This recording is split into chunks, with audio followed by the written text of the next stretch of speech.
Hey everyone, कैसे हैं? आशा करती हूँ आप सभी अच्छे होंगे। आप सभी का एक बार फिर मेरे चैनल पे स्वागत है। तो गाइस, मेरा नाम है शिवानी और मेरा जो सिलेक्शन बीपीएससी टीआरई 3.0 में 1 to 5 यानी पीआरटी के लिए हुआ है और मेरा सिलेक्शन ओबीसी कैटेगरी से हुआ है।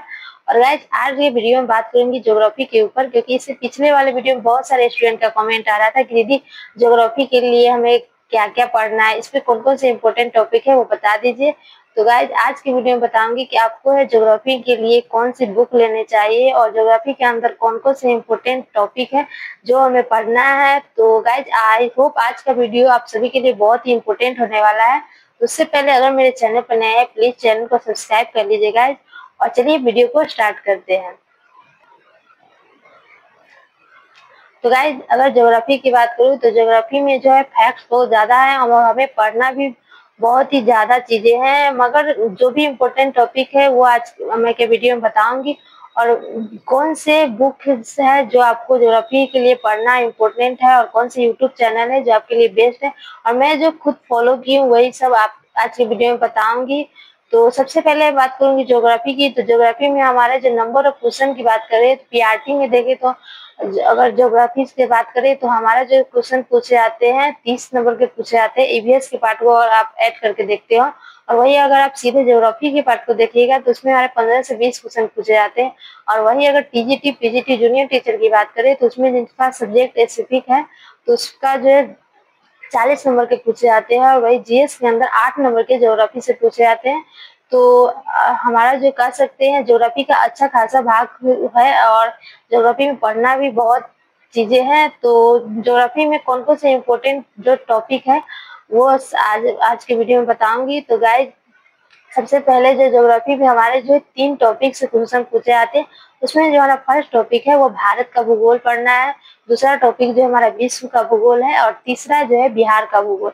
जो ये 3 टॉपिक है इसमें हमारा सबसे जो ज्यादा क्वेश्चन पूछे जाते हैं वो भारत के भूगोल से पूछे जाते हैं। उसके बाद जो क्वेश्चन पूछे जाते हैं बिहार के भूगोल से और सबसे कम क्वेश्चन पूछे जाते हैं विश्व के भूगोल से। तो भारत के भूगोल के अंदर जो इम्पोर्टेंट चैप्टर है मैं आपको स्क्रीन पर दिखा देती हूँ गाइज। और आप इसको प्लीज नोट कर लीजिएगा। और जितने भी इम्पोर्टेंट चैप्टर मैं आपको दिखा रही हूँ आप सबसे पहले आप इस टॉपिक को पहले पढ़िएगा और इसके लिए आप किसी भी बुक से पढ़िए। आप कहीं से पहले इसको कवर कीजिए, बाद ही में दूसरा चीज पढ़िएगा। तो गाइस, इसके भारत के भूगोल के अंदर 12 इम्पोर्टेंट टॉपिक है और इसमें पहला जो टॉपिक है वह भारत का आकार और स्थिति। दूसरा टॉपिक है भारत का भौतिक स्वरूप और भारत का जो भौतिक स्वरूप है उसमें जो हमारा भारत का विभाजन जिस तरह से हुआ है वो पढ़ना है। और तीसरा टॉपिक है जलवायु, जो भारत का जलवायु किस तरीके से है और जलवायु जो है विश्व का भी जलवायु है तो और जो है जलवायु पढ़ना है। चौथा जो है चैप्टर है वो है मृदा, जैसे भारत की मिट्टी जो है 8 प्रकार की होती है जिसमें हमारा जो रोड मिट्टी, लेटराइट मिट्टी ये सब होता है, वही मिट्टी आपको पढ़ना है। और पांचवा जो है वह प्राकृतिक वनस्पति एवं वन्य प्राणी। और छठा जो है प्रमुख नदियां, जैसे भारत की जो नदियां है, भारत में कौन कौन सी नदियां बही जाती है। और नदी अगर बात करें तो आपको बिहार में भी नदियां बहती है और विश्व की भी नदियां है। तो ये जो टॉपिक है आपको तीनों के अंदर पढ़ना है।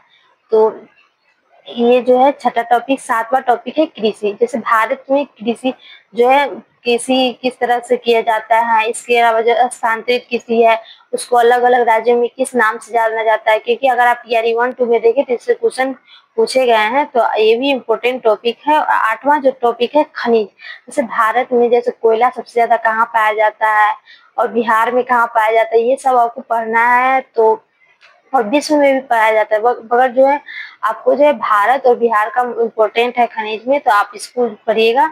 और 9वां जो टॉपिक है परिवहन एवं संचार। अगर परिवहन के अंदर देखें जैसे सबसे भारत का सबसे बड़ा राजमार्ग कौन सा है, जैसे NH 44 है जो श्रीनगर और कन्याकुमारी से जोड़ता है, तो परिवहन के अंदर आपको ये सब पढ़ना है। 10वां जो टॉपिक है प्राकृतिक आपदा है, जैसे भूकंप हो जाता है, भूकंप को किस स्केल से मापा जाता है, ये भी क्वेश्चन पूछा गया था टीआरई 2 में, तो आपको ये भी पढ़ना है। अगला चैप्टर जो है 11वां नंबर का है अफवाह तंत्र, जो भारत के अफवाह तंत्र है उसको पढ़ना है। और 12वां जो चैप्टर है अनुसूचित जाति एवं जनजाति। तो भारत की जो जनजाति है अलग अलग क्षेत्रों में, राज्यों में पाई जाती है। आपको उसको जैसे भील जनजाति, जैसे बिहार में कौन सी जनजाति ज्यादा पाई जाती है, ये सब आपको पढ़ना है। तो ये जो भारत की जो इम्पोर्टेंट जो 12 इम्पोर्टेंट टॉपिक है जो मैं आपको बताई हूँ। और अगला है विश्व का भूगोल। और विश्व के भूगोल के अंदर आपको जो है 8 टॉपिक पढ़ना है। और इसमें पहला है ब्रह्मांड और सौरमंडल। और जैसे सौरमंडल के अंदर जैसे ग्रह है, 8 ग्रह, वो पढ़ना है। दूसरा टॉपिक है पृथ्वी की गति। तो पृथ्वी की गति जैसे दिन रात किस कारण से होती है, गर्मी ज्यादा कहाँ पे होती है, ये सब पढ़ना है। और तीसरा जो है चट्टाने और ज्वालामुखी। और विश्व के जो ज्वालामुखी सब है उससे भी क्वेश्चन आपको आते हैं, तो ये पढ़ना है। चौथा टॉपिक है पर्वत श्रेणियां। और विश्व की जो पर्वत श्रेणियां हैं आपको ये पढ़ना है। और पांचवा है घाटियां और पठार। और छठा टॉपिक है विश्व की नदियां, जैसे नील नदी, अमेजन नदी, ये सब पढ़ना है। और सातवां टॉपिक है द्वीप। द्वीप से भी क्वेश्चन आपको देखने को मिलता है, जैसे विश्व का सबसे बड़ा द्वीप कौन है। तो आठवां टॉपिक है वायुमंडल। तो वायुमंडल से भी अच्छा खासा क्वेश्चन पूछ जाते हैं। जैसे ये ईवीएस के पार्ट में भी आपको वायुमंडल पढ़ना है। और ये विश्व के भूगोल में भी आपको दिया रहता है, समताप मंडल, मध्य मंडल, आयन मंडल, इससे क्वेश्चन पूछे जाते हैं। तो ये जो था विश्व के भूगोल है। और बिहार के भूगोल की बात करें तो बिहार के भूगोल के लिए आप जो है बिहार समग्र का बुक आता है, आप उसको ले लीजिए। मैं भी उसी से पढ़ी थी, आप लोग को मैं स्क्रीन पर दिखा दूंगी। उसमें जो कौन सा चीज कहाँ ज्यादा पाया जाता है, इसके बिहार का जो पठार, मैदानी क्षेत्र, सारी चीज में दिया गया है। तो मैं बिहार के लिए वहीं से पढ़ी थी। और जो भारत का भूगोल है, तो अगर आप ज्योग्राफी पढ़ना चाहते हैं अच्छे से, तो आप एनसीईआरटी बुक को फॉलो कीजिए। और आपको 6 से लेकर 11 तक का बुक आपको भारत अगर भूगोल के लिए पढ़ रहे हैं तो आपको पढ़ना इम्पोर्टेंट है गाइज। और मैं भी जो है ज्योग्राफी के लिए मैं एनसीईआरटी बुक को ही फॉलो की थी। और कौन कौन से एनसीईआरटी में इम्पोर्टेंट टॉपिक है और किस क्लास की बुक आपको पढ़ना इम्पोर्टेंट है, वो अगले वीडियो में बता दूंगी।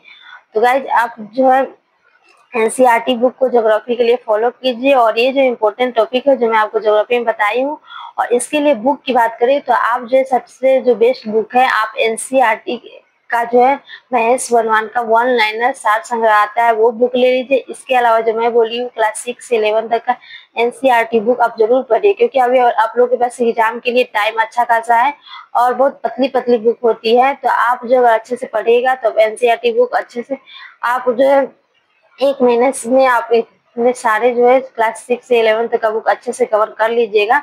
और आप जो है ज्योग्राफी के लिए जरूर एनसीईआरटी बुक को फॉलो कीजिए। और वही जो एमसीक्यू के लिए बोले तो आप ऑफिसर एकेडमी पर जो अंकेश सर, वो बहुत ही अच्छा पढ़ाते हैं। और पूरा जो एनसीईआरटी का टॉपिक वाइज अभी देखेगा, तो अभी आप सर्च भी करके देखिएगा, तो अंकेश भाई आप करिएगा ज्योग्राफी बाई अंकेश सर, तो उनका जो है आ जाएगा। तो वो पूरा एनसीईआरटी का जो टॉपिक पूरा चैप्टर वाइज एमसीक्यू करवा रहे हैं। और अभी तो आप जो है एनसीईआरटी बुक को पढ़कर वहां से एमसीक्यू प्रैक्टिस कीजिए।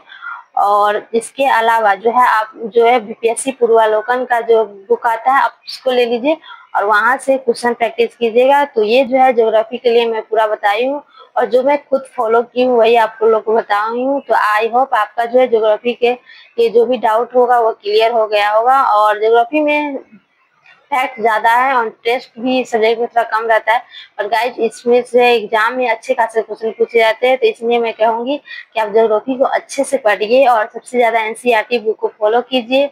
तो गाइज ये जो है मैं पूरा ज्योग्राफी का बताई हूँ। और गाइज जो भी आपका जो डाउट है आप कमेंट में कमेंट कीजिएगा, मैं अगले वीडियो में सारे डाउट को क्लियर करूंगी। और गाइज जैसा कि थियरी 3 पॉइंट और मेरा भी ज्वाइनिंग होने वाला है, तो अभी मैं वीडियो थोड़ा नहीं बना पाऊंगी क्योंकि आप लोगों को पता है थोड़ा बिजी हो जाऊंगी। तो हम फिर भी जब टाइम मिलेगा तो मैं जरूर आपके कमेंट के लिए वीडियो बनाऊंगी। तो आई होप आज का वीडियो आप लोग को अच्छा लगा हो। तो वीडियो अच्छा लगा तो प्लीज चैनल को सब्सक्राइब करिए। और जो कि आपके दोस्त है, फ्रेंड है, घर से आपका जो भी टीआरटी 4.0 की प्रिपरेशन कर रहे हैं उस तक जो मेरी वीडियो शेयर करिएगा। तो मिलते हैं नेक्स्ट वीडियो में नए कंटेंट के साथ। धन्यवाद, बाय बाय।